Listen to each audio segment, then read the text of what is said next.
My name is Jenna Whitmore. I'm 33, and if I'd known what was coming, I wouldn't have worn a $29 dress from an outlet mall to my own brother's wedding. I stood at the back of the Langford's Country Club ballroom, holding a paper plate with half a slice of lemon cake, while my daughter Ella drew flowers on a napkin with a pink crayon. Meanwhile, Blake and me older brother was making a toast about family sacrifice. Ew. Which was rich, considering he'd told me just 2 weeks earlier he couldn't afford to buy Mom a birthday card. What happened next made me question every holiday, every sacrifice, every time I covered for him growing up. Before I go on, drop a comment if you've ever been made to feel like the afterthought in your own family. Because what unfolded after that champagne toast? It cracked something open in me I can't close again. Let me take you back to where it started at the gift table. It started at the gift table. The wrapped boxes were stacked so high, they looked like a wedding cake made of money silver bows, Tiffany blue ribbon, gold foil tags with names I didn't recognize. I scanned the table for the small brown gift bag Ella had decorated with stickers that spelled Uncle B in shaky kindergarten handwriting. It wasn't there. I didn't expect our homemade card and Target candle to stand out, but I also didn't expect it to be gone altogether. My stomach tensed. I crouched beside Ella, who was cross-legged under the table, coloring quietly.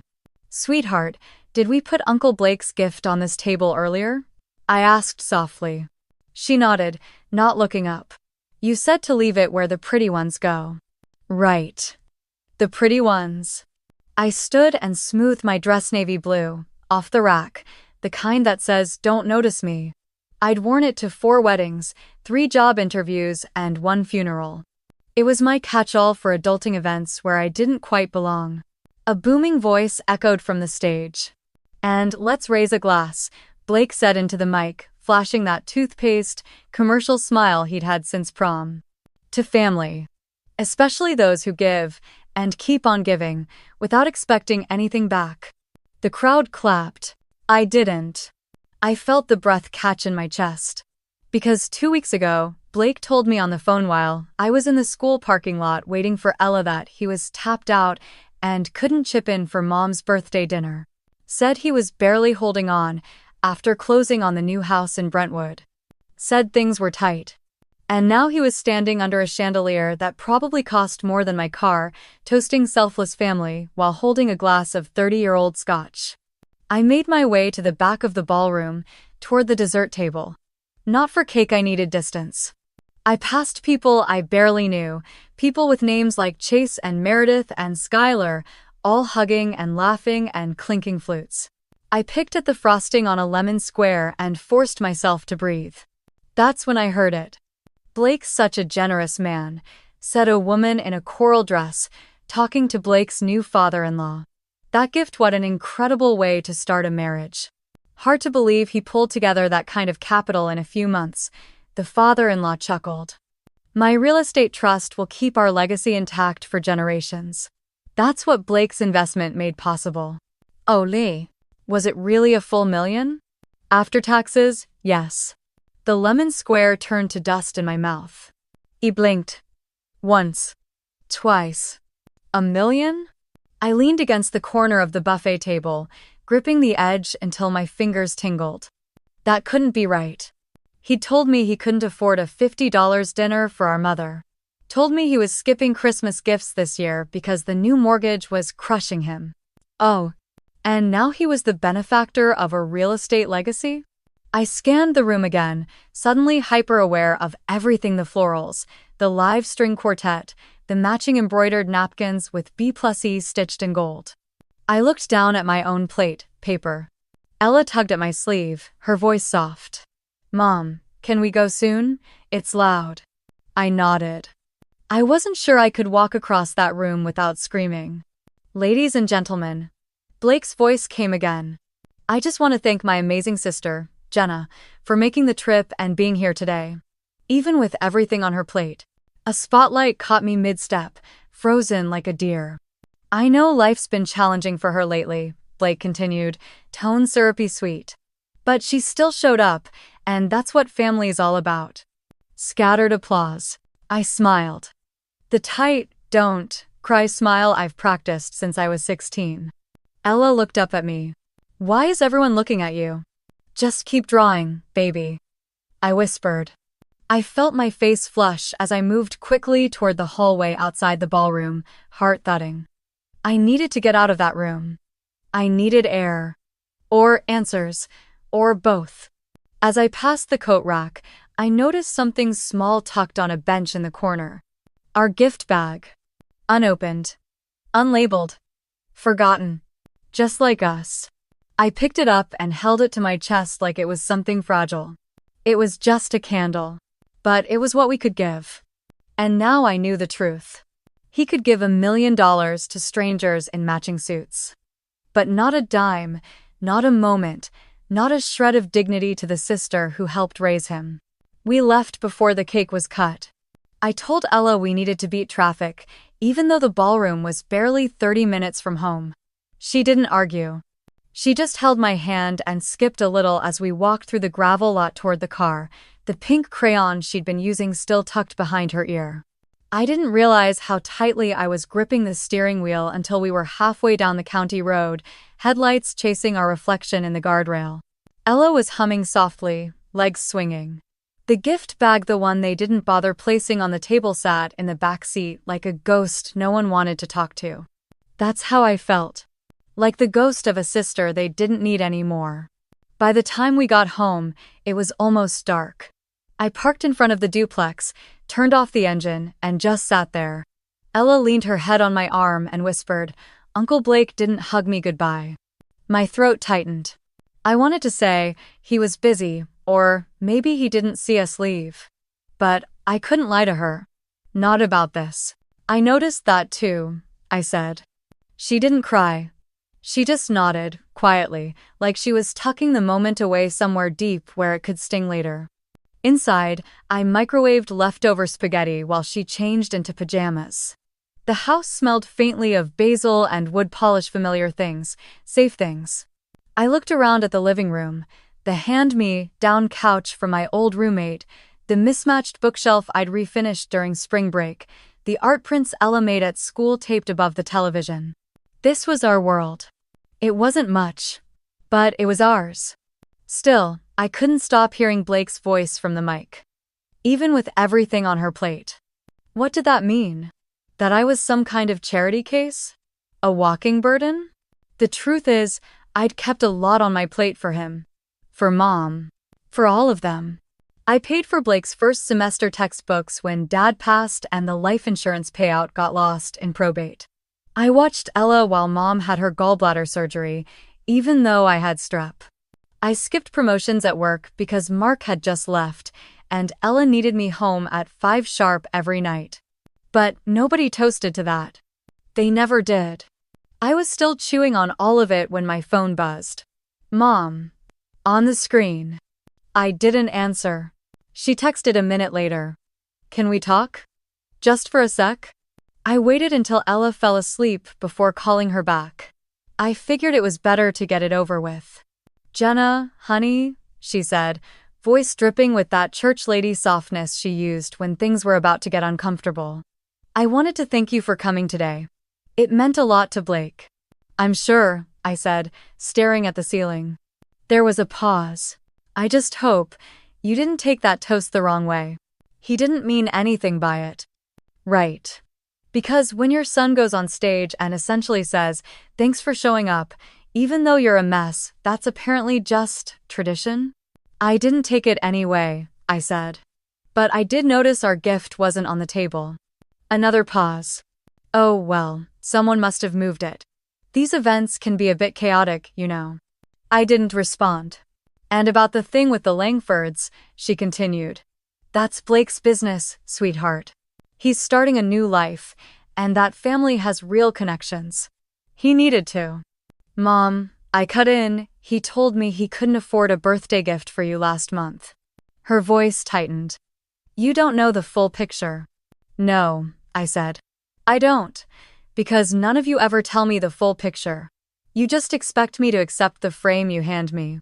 There was silence on the other end. A beat. 2. Then, I just don't want you getting upset over things that aren't personal. That one landed like a punch. Not personal? Of course it was personal. It was personal when they forgot my birthday 2 years in a row but flew across the country for Blake's engagement weekend. It was personal when they left my name off the Christmas card photos and said, "Oh, it's just couples and grandkids." It was personal when I raised Ella alone while they called my ex misunderstood. It's always personal, I whispered. Jenna, I need to go, I said, before she could shift into damage control. Ella's asleep. I'm tired. Well, she sighed, just don't overthink things. We're family. I hung up and stared at the ceiling again, wondering how many times I'd been told not to overthink things just because I was the only one willing to think at all. I walked into Ella's room. She was curled under her blanket, arm draped over her stuffed giraffe, her pink crayon still clutched in one hand. There was a little drawing beside her pillow. A wedding cake with 3 stick figures, a man, a woman, and a small girl. In the corner, she'd written Uncle B. And then, in smaller letters, plus me plus mommy. I sat down on the edge of the bed and gently pulled the crayon from her hand. I didn't cry. Not then. I just sat there, heart beating like a drum, and thought, this is the last time I let them erase us. I didn't sleep much after the wedding. I kept seeing Ella's crayon drawing on the inside of my eyelids those 3 little stick figures holding hands in front of a wedding cake. I'd left it on her nightstand, but it stayed lodged in my chest like a splinter. The next morning, I called out sick from school. Said I had a migraine, which wasn't a total lie. My head did hurt. But not in the pounding, light-sensitive way. More like pressure. Building. Quiet. Dense. I spent the morning cleaning.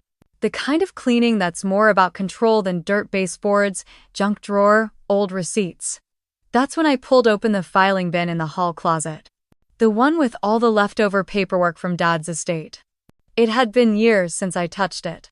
Everything got handled by Mom and Blake, back when I was still juggling Ella's daycare drop-offs and my second job shelving at the library on Saturdays.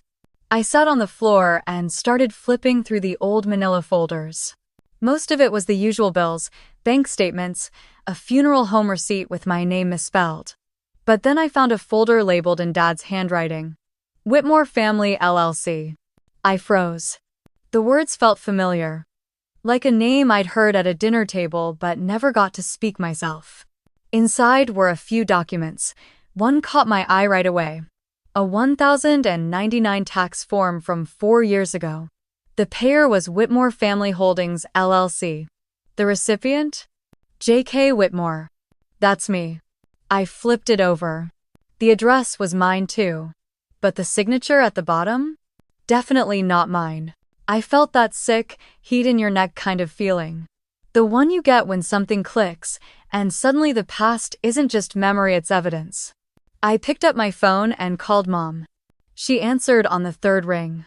Hey, honey, she said, chipper like nothing had happened. I found something weird in Dad's old files, I said. A 1099 addressed to me. From the Family LLC. You know anything about that? She paused. Oh, that's just a tax thing your father set up years ago, she said, breezy. It helped keep things tidy on paper.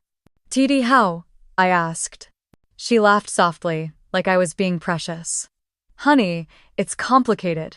Your name was just on a few things to help with the transfer. It's all Blake's responsibility now. My stomach dropped. Did I sign anything? I mean, probably. It was years ago. Don't overthink it. But I was overthinking it. Or maybe I was finally thinking clearly. After we hung up, I stared at the papers spread across my lap. My signature. My name. My address. But no memory of giving permission. And no income that ever hit my bank. I searched my email. Whitmore LLC. Nothing recent. But then I found one from years ago, tucked in a thread with an old financial advisor Dad used. There it was, an email from Dad, CCing me, dated 5 months before he passed. Transferring duplex ownership temporarily to Jenna's name. For tax simplification. She'll keep the books until we restructure. Temporarily. Books? I sat with that for a long minute. The duplex I was living in. The one I thought Blake bought from Dad and let me rent cheap because family looks out. I walked outside and stood on the cracked sidewalk, staring up at the house I'd scrubbed clean after every tenant moved out of Unit B. This wasn't just about $1 million gift anymore. This was about ownership. This was about how my name had been used, quietly and confidently, as a tool. Without explanation. Without consent. Without benefit. I pulled out my phone again, heart racing. I typed Indiana property search and found the county assessor website. It was clunky, but there it was, Sparcel lookup by owner. I entered my name, Jenna Whitmore. 2 listings popped up. Not just the duplex I lived in, but another property, an older 2-bedroom near the river. I recognized the street. Dad used to drive me past it when I was little and say, "One day, that's your starter home." Except I never started anything. Because I never knew it was mine. I clicked through to the ownership history. There it was again. Owner, J.K. Whitmore. No co-owner listed. Just me. And in the corner, a tiny icon. LLC, Affiliated Holdings. The Whitmore Family LLC. I leaned back against the porch rail and stared out at the street. A trash truck rumbled past, slow and steady. Same as always. But everything had shifted. Not outside. Inside me. I had questions now. Not just suspicions, real questions. And Blake and Mom? They had answers. They just never planned on giving them to me. I didn't know who to call at first. Googling financial fraud help just gave me a headache. And the legal aid office had a 3-week wait list. It was LaTanya, our school secretary, who came through. She leaned over my desk at lunch and said, "If this is what I think it is, talk to someone neutral. I've got a guy, helped me when I split with Terrence." I almost laughed. But then I remembered how smooth her divorce went, how fast she got the car and the condo in her name. I trusted her. That's how I ended up in a strip mall office between a dentist and a payday loan place, holding a folder of documents that felt heavier than it looked. The door had a simple sign. David L. Carter, CPA. Nothing flashy. Inside, it smelled like fresh coffee and old paper. "Can I help you?" the receptionist asked. I introduced myself. 10 minutes later, I was sitting across from David Carter, early 50s, quiet eyes, wedding ring, button-down shirt with a tiny coffee stain near the cuff. He didn't ask small talk questions. Just let me talk. I pulled out the 1099. The email. The county records printout. Then I told him everything, the duplex, the trust, the gift Blake gave to his in-laws. He didn't blink. He just listened, nodding slowly, like I wasn't crazy. Like I wasn't imagining things. "May I run a few checks?" he asked after a while. I nodded, unsure what that meant. He clicked around on his computer for a few minutes. Then swiveled the monitor slightly so I could see. "Here's the public property database," he said. "This shows the duplex is titled under your name and has been for over 4 years. Here's the rent roll filed under the LLC. That's the second flag those payments weren't declared as personal income." I leaned forward. "What does that mean?" "It means someone's been collecting rent in your name. But the money hasn't been taxed as yours." I swallowed hard. "So where's the money going?" He leaned back, laced his fingers. "From what I can tell, into a holding account tied to the LLC, which has 2 active signatories." He turned the monitor back toward himself, tapped a few keys, and added quietly, "One is Richard Whitmore, your stepfather, I assume." I nodded. "And the other," he continued, "is Blake Whitmore." Of course it was. I sat still, like if I moved too quickly, the whole truth might fall apart. David waited. He didn't rush me. After a minute, I asked, "Is this illegal?" He didn't answer right away. Instead, he opened a drawer and pulled out a notepad. "Here's where it gets tricky," he said. "If you knowingly gave permission, signed something, agreed verbally, Even loosely, it might fall into gray area territory. But if your name is being used to collect income without disclosure, that's misrepresentation at best.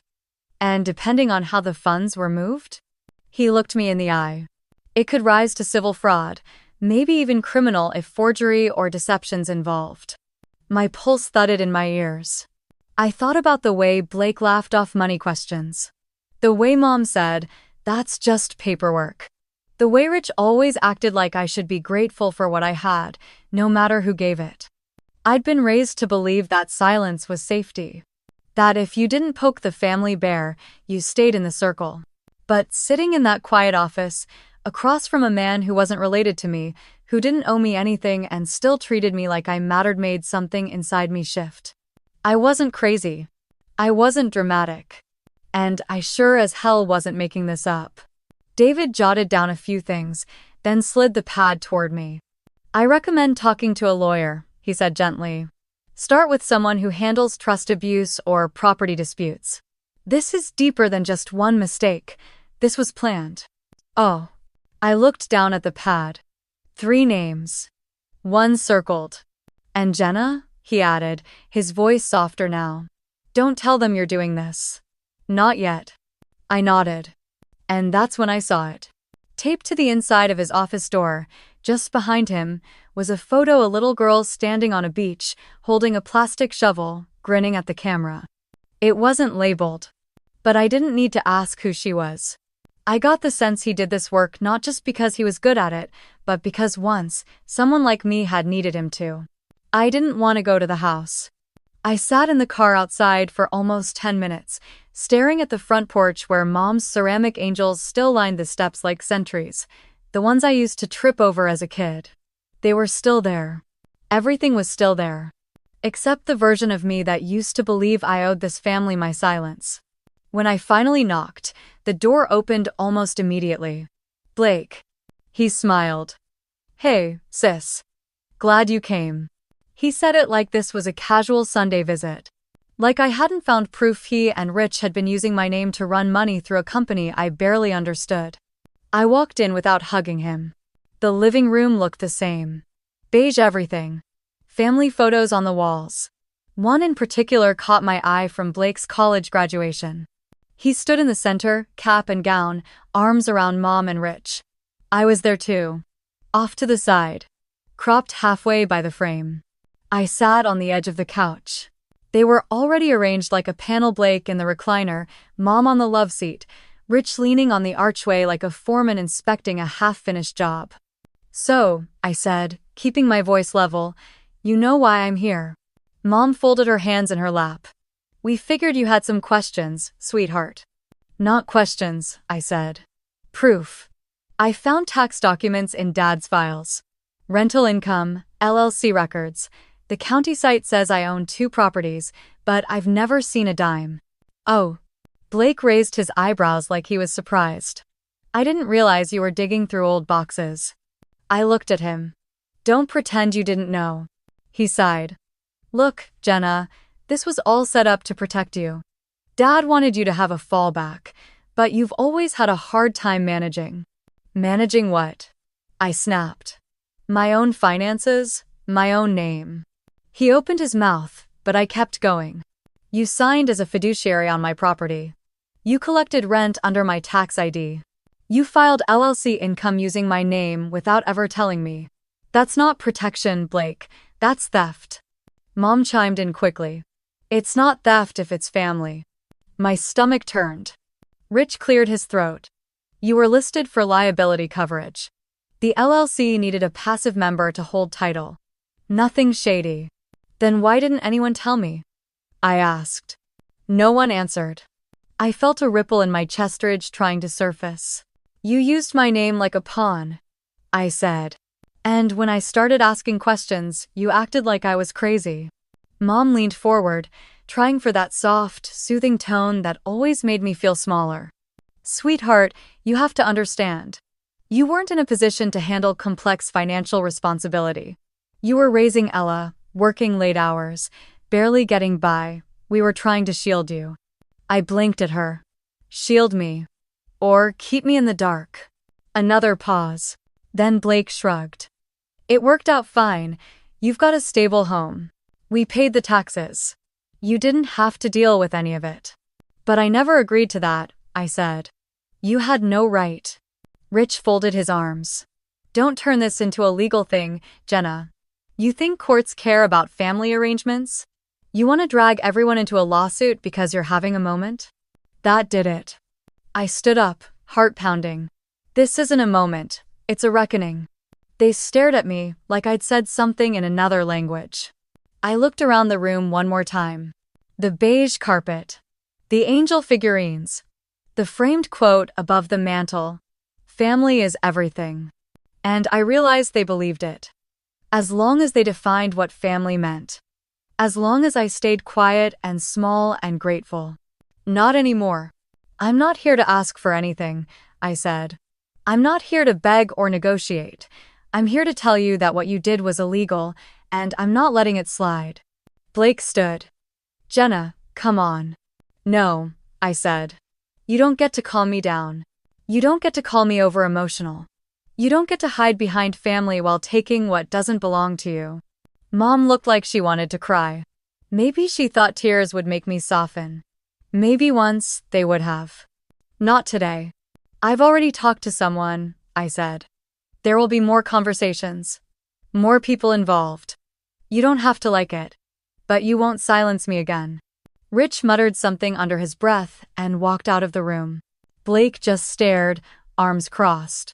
And Mom finally asked, quietly, "What are you going to do?" I walked to the door, hand on the knob. I turned back once, just long enough to look Blake in the eye. This isn't just family anymore, I said. It's fraud, and I'm not your scapegoat. Then I walked out. The air outside felt different. Cooler. Sharper. Like maybe, for the first time in years, I was breathing for myself. I didn't tell anyone I was going. Not Mark. Not LaTanya. And definitely not Ella. I just packed up my manila folder. The one that now held photocopies of property records, tax forms. And Rent Ledgerson drove across town to a little law office tucked behind a gas station and an old grocery store that had gone out of business last spring. The sign out front read, Reyes and Bloom, Family and Civil Law. It didn't look like much, but it smelled like lemon cleaner and fresh paper inside, which somehow made me trust it more. The receptionist gave me a clipboard. Victoria will be with you in just a moment. Victoria. I didn't expect her to be young. Mid-30s maybe. Crisp blazer, dark hair pinned back, no nonsense posture. When she walked into the waiting room and called my name, it was like the air shifted. She shook my hand firmly, then led me into a small conference room with soft lighting and no clutter. I sat down.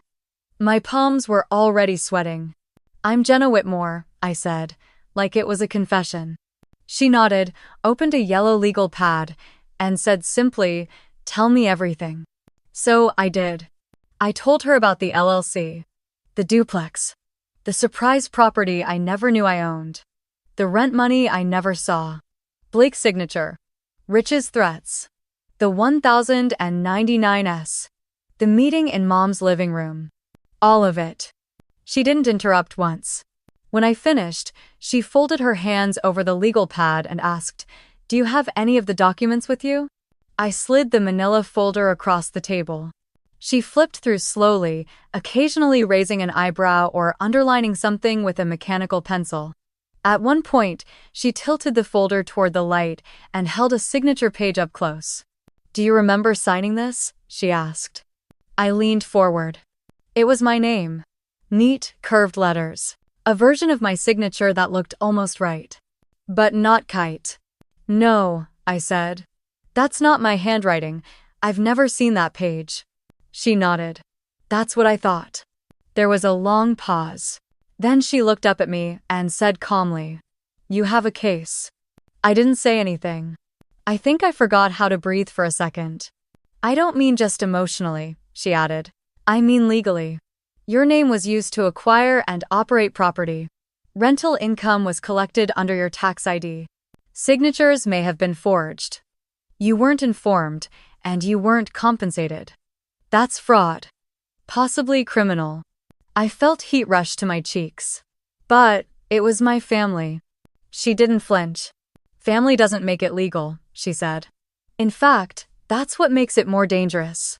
People let their guard down. I let that sit for a moment. Then I asked, "What happens next?"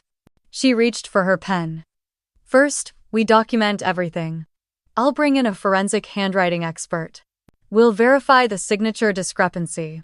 Then we trace where the rental income went.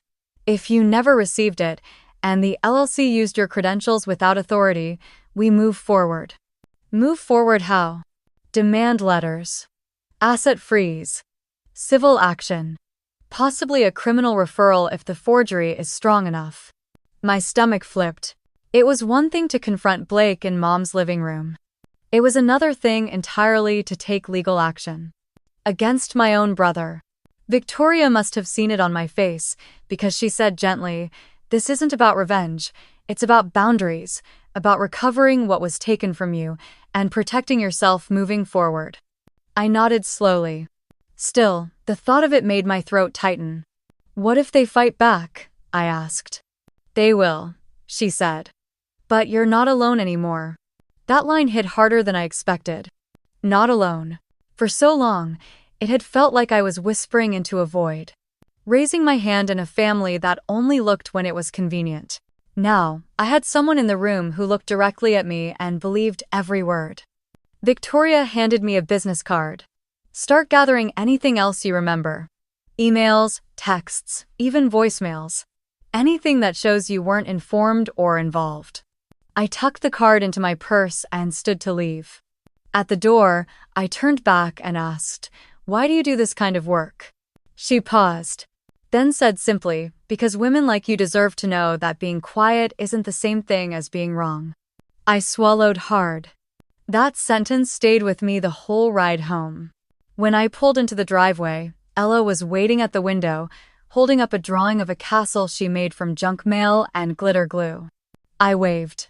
And for the first time in a long time, I didn't feel like I was stuck in someone else's story.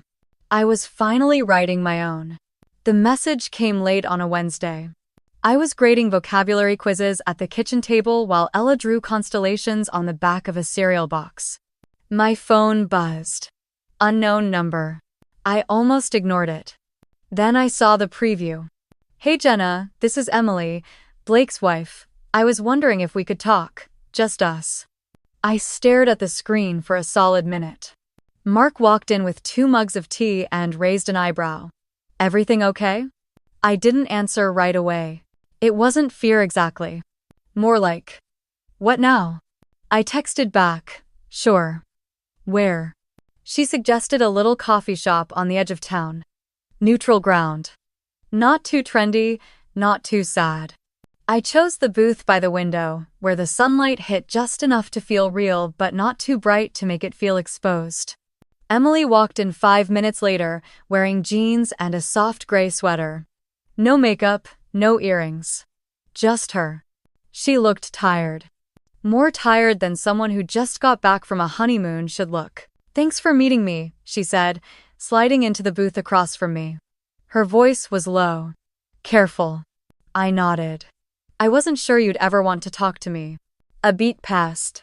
"I didn't know what to think after the wedding," she said. "Blake said you were going through something." "Of course he did." I stirred my coffee slowly. That's one way to describe it. She smiled, but it didn't reach her eyes.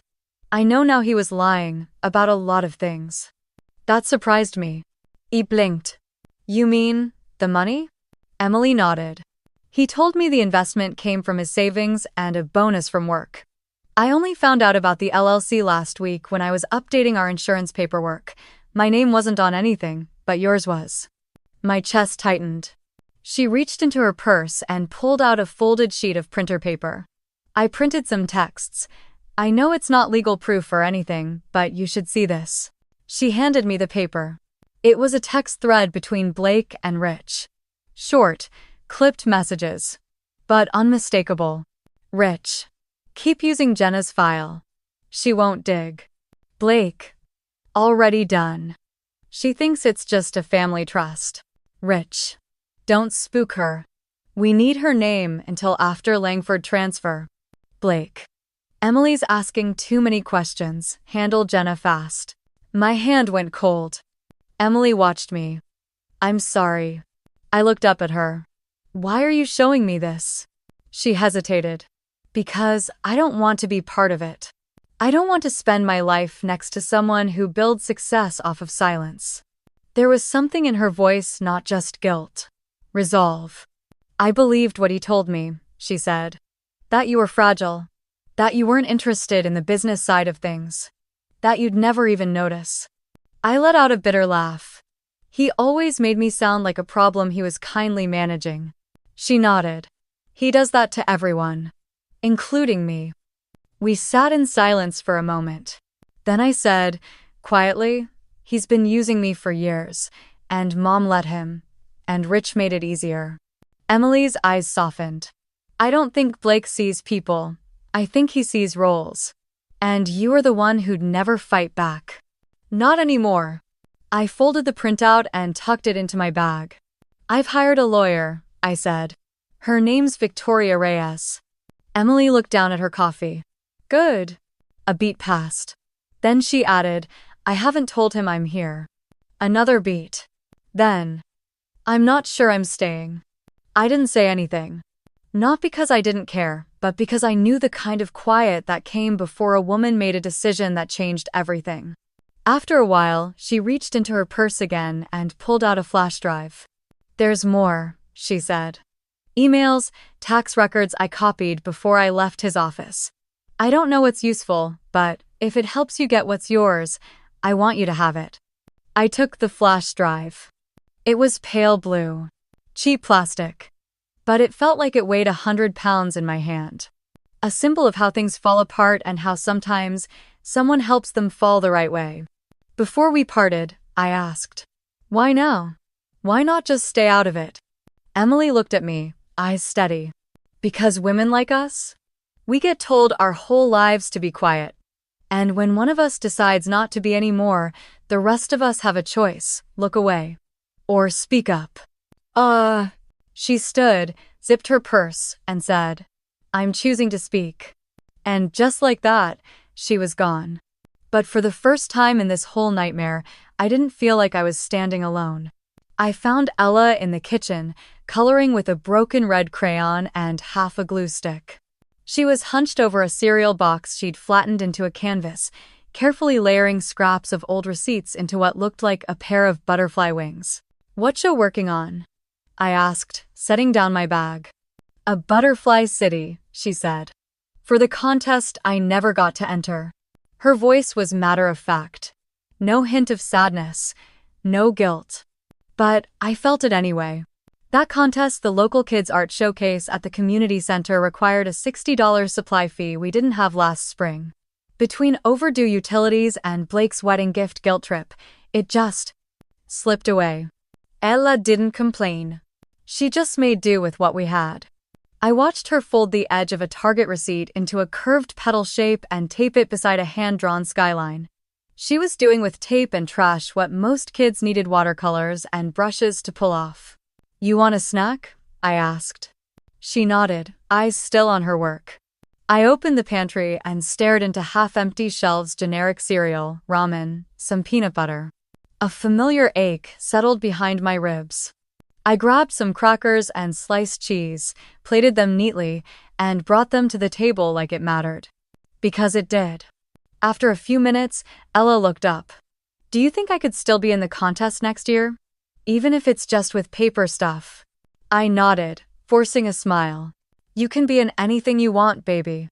She smiled, and I swear it lit up the room more than any lamp we owned. Mark came in then, smelling like metal and laundry soap, the scent he always carried after long days at the vocational school. He kissed the top of my head before noticing the cereal box mural. You building a museum over here, Miss Ella? He asked.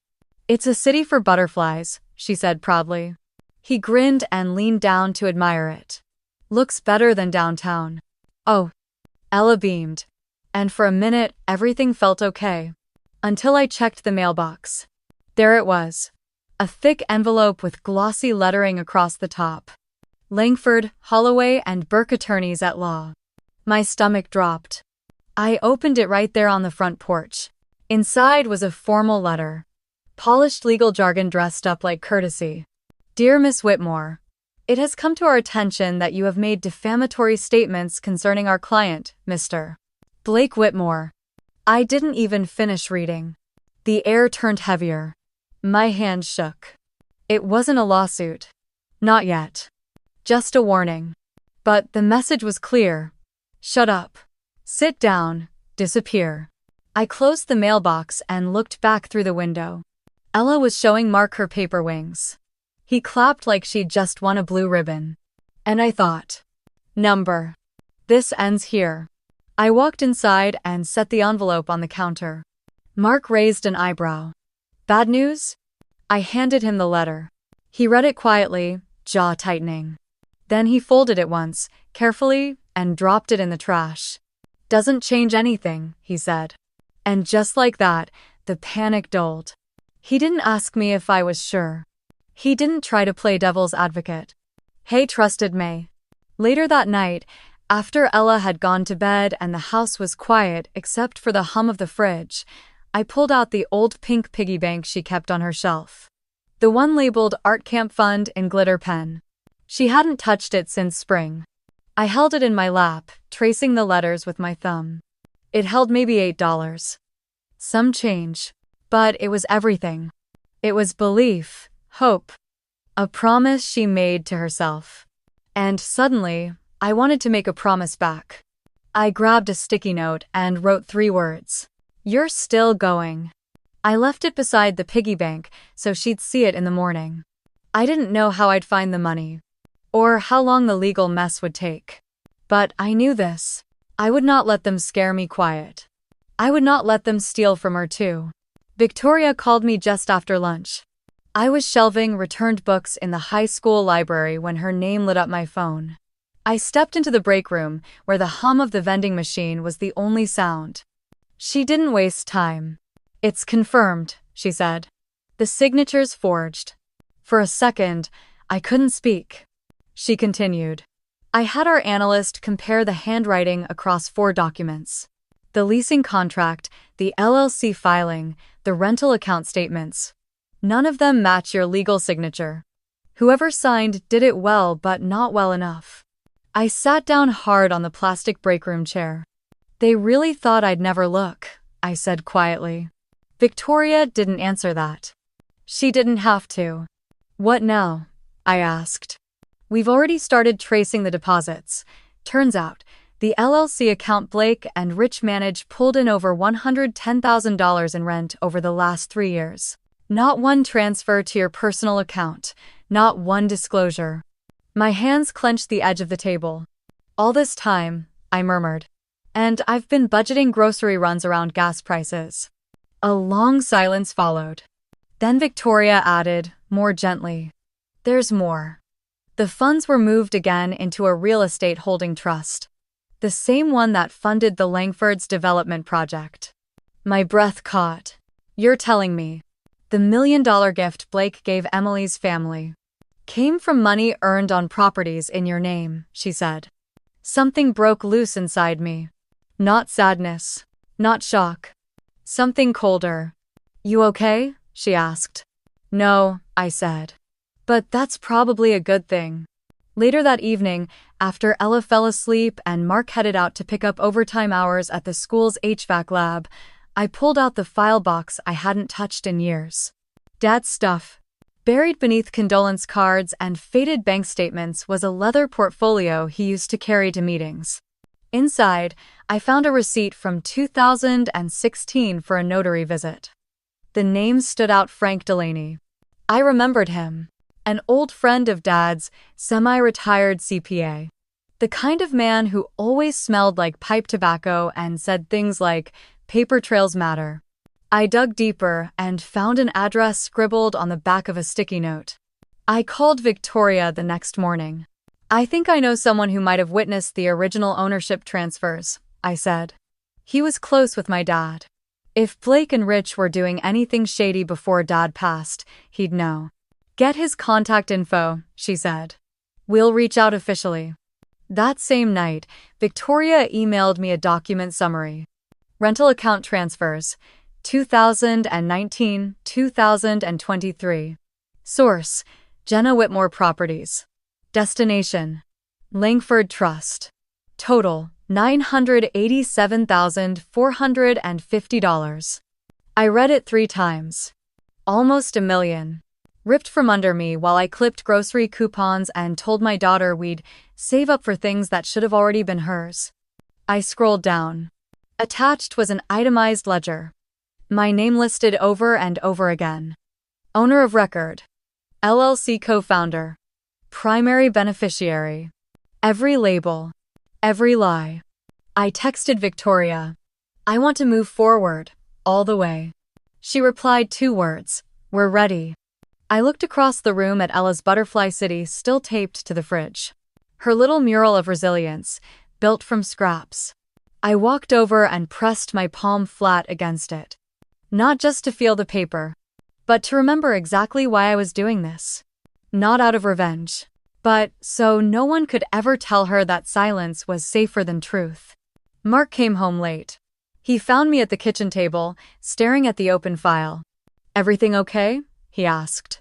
I turned the monitor toward him, showing him the transfer summary. His eyebrows rose. That's more than your dad's house was ever worth, he said. I nodded. They used me to bankroll a legacy. Not just theirs, but someone else's too. He didn't speak for a moment. Then he said, they didn't just steal from you, they stole from Ella. That hit me harder than I expected. He was right. Every dance class we skipped. Every school fundraiser I said no to. Every drawing she made on the back of a receipt because we couldn't afford art paper. They didn't just take money. They took time. They took dignity. They took memory. I closed the laptop and looked at Mark. We're not just suing them, I said. We're exposing them. And I meant it. I didn't go there to fight. I went because I still had this tiny, aching hope that maybe just maybe my mom would meet me halfway. That she'd say, I didn't know, or I should have protected you, or even just, I'm sorry. But the moment she opened the front door, I knew better. Her eyes flicked down to the manila folder in my hand before settling back on my face. You're not here for coffee, are you? She said. I stepped inside anyway. The house smelled like lemon cleaner and cinnamon candles, same as always. Safe smells, smells that lied. We sat in the living room. The same beige couch. The same framed quote above the mantel. Family doesn't quit on each other. I placed the folder on the table. This is what Blake and Rich did. The money, the forged signature, the properties in my name. All of it. She didn't look at the papers. Instead, she folded her hands and said softly, You've always been so reactive, Jenna. Ah, that stung more than I expected. I'm being thorough, I said. For once. She finally looked down at the paperwork, her eyes scanning the bolded totals and Victoria's official letterhead. I'm not asking you to fix it, I said. I'm just giving you a chance to tell the truth. Before this goes public. Before I take it to court. Mom let out a long, tired sigh. Honey, I'm too old for courtroom drama. I just want peace. My jaw tightened. I wanted peace too, I said. I wanted a family who didn't treat me like a placeholder. I wanted a mother who protected all her kids, not just the shiny one.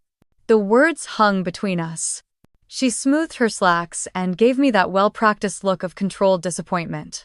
You think you're the only one who struggled? She said. Do you know what it's like to be pulled between 2 men trying to run a business and a daughter who won't let things go? I stared at her. So that was it. I was the problem. Again. Not the theft. Not the forgery. Not the silence. Me. Blake made choices, I said. You helped him hide them. Just then, Rich walked in from the hallway. He didn't say hello. He just grabbed the folder and flipped through it like he was skimming a restaurant menu. Victoria Reyes, he muttered. Cute move, She'll eat up half your settlement in fees. I stood. I'm not settling. He looked up at me. You think the world cares about your sad little story? It's just paper. Names on lines. Nobody's going to jail. No, I said, but they're going to court, and everyone's going to know. He scoffed. You always were dramatic. I turned to Mom one last time. Do you even want to know what they did with the money? She looked away. I nodded slowly. Then we're done. I reached into my purse and pulled out a framed photo one she'd given me years ago. Blake's college graduation. The one where I was barely in frame. I placed it on the coffee table and walked toward the door. Just as I opened it, I heard Mom's voice quieter this time. You'll regret this someday. I turned back. No, I said. What I regret is waiting this long. Then I walked out. The sun hit me like a truth I hadn't felt in weeks. Bright, blunt. Final. I drove straight to Frank Delaney's house. It was a small one-story with a flagpole in the yard and a cracked birdbath near the porch. He opened the door in a flannel shirt and old boots, and when I told him who I was, he smiled. You've got your daddy's eyes, he said. Come in. We sat in his sunroom, surrounded by dusty file cabinets and half-finished crosswords. I remember your dad's LLC, Frank said, flipping through an old folder. He added you as a successor trustee just months before he passed. But Blake and Rich changed it later, I said. Frank nodded solemnly. After your dad died, they came in with new documents. Said you had given verbal consent. I had no proof either way. I swallowed. You knew something was off, didn't you? He nodded again. I did. But I was advised to stay out of family arrangements. Legal gray, they said. Happens more than you'd believe. He slid a sheet across the table. A dated note, scribbled in my dad's handwriting. Make sure Jenna gets full control of the duplex. I want her and Ella secure, no matter what Blake says. My throat closed. That single sentence said more than anything Blake or Mom ever had. I left Frank's house with the note folded carefully in my wallet. And as I drove back toward home, one thought pulsed louder than any doubt. I didn't lose a family. I let go of a lie. The courthouse smelled like floor wax and nerves.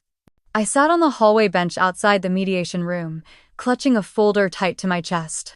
Inside, it was everything: Victoria's filings, Frank's affidavit, and my father's note.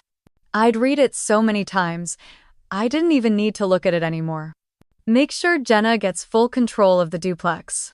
I want her and Ella secure, no matter what Blake says. That single sentence had more weight than 100 family dinners ever did. Victoria sat beside me, legs crossed, flipping through her notepad like she was waiting for a dentist appointment. Calm. Unshakable. You ready? She asked without looking up. I nodded. Kind of. Not really. But ready enough. The door opened. A court officer called our names. And just like that, it was happening. The mediation room was small. Quiet.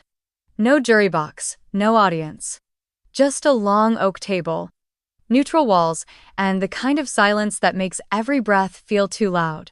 Blake was already seated. Crisp navy suit. Hair perfect. That casual smirk he wore when he thought he had the upper hand.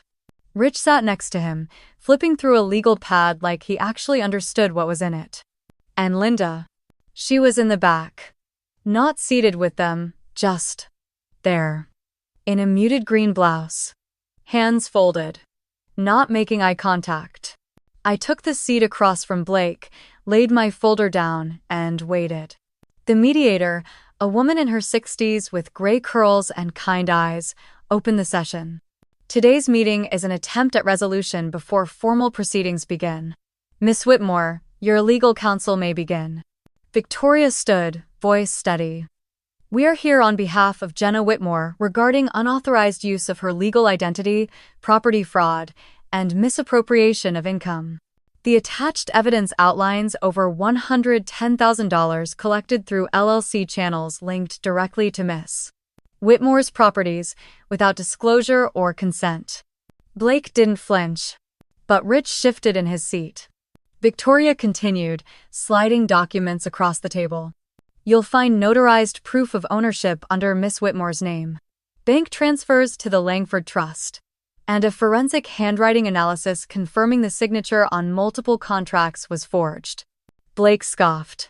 This is a family misunderstanding, not fraud. Victoria turned. So, you're suggesting your sister knowingly allowed her identity to be used for years, received none of the financial benefit, and signed legal documents she doesn't recall, but it's just a misunderstanding? Rich jumped in. She had full access to the properties. She lived in one. That's value. I spoke up. Living in a house doesn't mean I gave permission to funnel rent into a private trust. Blake turned to me, finally. You're blowing this out of proportion, Jenna. Dad wanted all of us to benefit. My fingers tightened around the folder. I pulled out the handwritten note and slid it across the table. Then explain this. The room went still. Rich leaned in. Read it. Then leaned back. Blake glanced at it. His smirk wavered. That's not legally binding, he muttered. It is character-defining, Victoria replied. Especially paired with Mr. Delaney's affidavit confirming attempts to alter ownership post-mortem without Miss Whitmore's knowledge. Oh. For the first time, Blake didn't respond. The mediator turned to him. Mr. Whitmore, do you dispute the evidence provided? He cleared his throat. I'll have to confer with my own counsel before making statements. Victoria didn't smile. She didn't gloat. She just sat down like she'd seen it all before. The mediator flipped a few pages in her file, made a couple of notes, then looked back at us. At this point, I believe there's enough cause to proceed to formal discovery. We'll prepare for depositions unless settlement terms are proposed. My heart thudded hard. Not because I'd won anything, but because for the first time they weren't walking out of a room like victors. They were staying in it like defendants. As the session ended and papers were gathered, Linda finally stood. She still wouldn't look at me. But as she passed my chair on the way out, I heard her whisper one sentence. I didn't know about the second house. I turned. She kept walking. And I didn't follow her. I didn't call after her. I didn't cry. I just sat still, breathing through the silence she left behind. Because maybe that was the most honest moment we'd ever shared. When it was just me and Victoria again, back in the hallway, I finally let myself exhale. That was a good first crack, she said. Yeah, I said, crack the armor, let the truth seep in. She smiled. Next step? I looked down at the folder in my lap, and then, past it, at the photo Ella had drawn the night before, a tiny courthouse, and a little stick figure mom holding a flag that read, "Be brave." We finish it, I said. The keys felt heavier than I remembered. Not physically, just symbolically. Victoria handed them to me on the courthouse steps. A quiet handoff. No ceremony, no crowd, just steel and silence. They've signed the agreement, she said. You now hold full title to both properties. No encumbrances. I nodded, clutching the key ring like it might float away. What about the rest? I asked. Victoria gave a small shrug. They fought hard to avoid open court, settled to keep things quiet. But everything you wanted, the deed, the back rent, the clearing of your name, it's yours. A beat passed. You did it, Jenna. No fanfare. But it was everything. That afternoon, Ella and I pulled into the driveway of the duplex for the first time without fear of who was on the other side of the paperwork. It still looked the same. Weather-worn siding. Slight lean to the mailbox. Porch steps Blake never fixed like he promised. But today, it felt different. Today, it felt mine. Ella jumped out first, already racing toward the side yard with her sketch pad and colored pencils. Can we plant sunflowers this year? She called out. All the sunflowers you want, I said. Inside, the house was quiet. Not the heavy silence it used to carry, the kind that made me feel like I was only borrowing space. This silence was lighter. Like it was waiting for us. I walked room to room, fingertips brushing door frames and light switches. Each corner familiar, but now stripped of shame. In the hallway, I paused beside the old photo ledge. There used to be a family picture there. One with me cropped out, half smiling on the edge.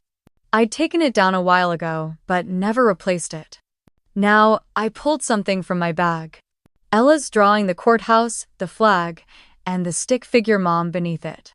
I slid it into a frame and placed it right in the center of the ledge. A new kind of legacy.